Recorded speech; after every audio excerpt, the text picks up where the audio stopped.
আপনি একটা বিমানে করে কোথাও যাচ্ছেন, যদি একটা সময় জানতে পারেন যে আপনার ফ্লাইটটি অর্ধ শতাব্দী ধরে চলছে, পৃথিবীর ঘোরতর অ্যাডভেঞ্চার প্রিয় মানুষটিরও এমন ঘটনায় ভ্রু কুঁচকে যাবে। 2 July 1955 pan American flight 914 new York থেকে মায়ামির উদ্দেশ্যে যাত্রা শুরু করল। রৌদ্রোজ্জ্বল দিন। বিমানের 57 জন যাত্রী ফ্লোরিডার প্রাকৃতিক দৃশ্য দেখার আশায় প্রহর গুনছিল। কোনো ঝামেলা ছাড়াই বিমানটি আকাশে উড়ল।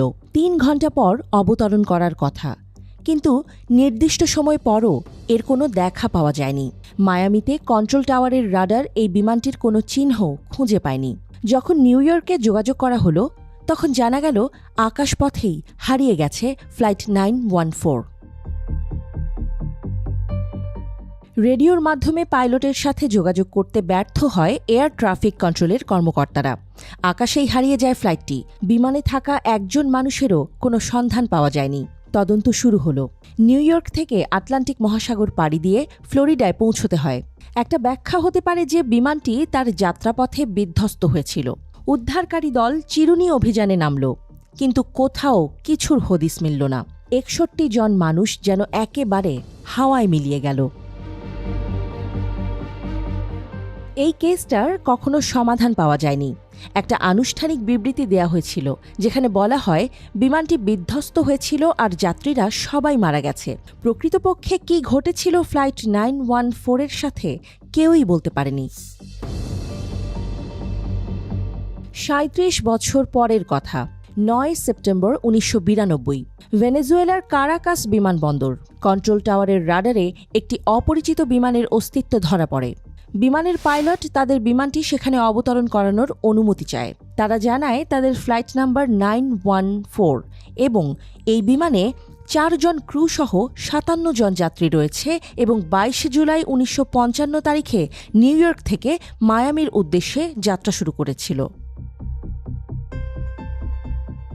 এরপর বিমানটির পাইলট কন্ট্রোল টাওয়ারের কাছে এই বিমানবন্দরের অবস্থান জানতে চায়। কন্ট্রোল টাওয়ার থেকে জানানো হয় এটি ভেনেজুয়েলার কারাকাস বিমানবন্দর আর সময়টা 1992 সাল। আর তাছাড়া এটি মায়ামি থেকে প্রায় 1800 কিলোমিটার দূরে অবস্থিত।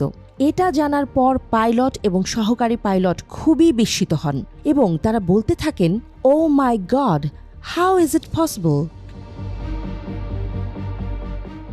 কন্ট্রোল টাওয়ার বিমানটিকে অবতরণের অনুমতি দেয়।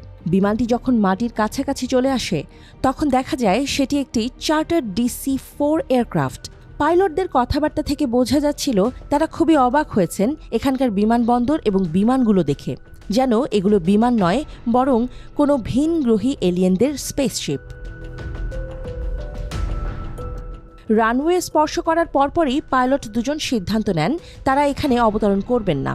এই সময় সহকারী পাইলট বিমানের জানালা দিয়ে ছোট্ট একটি ক্যালেন্ডার নিচে ফেলে দেয়।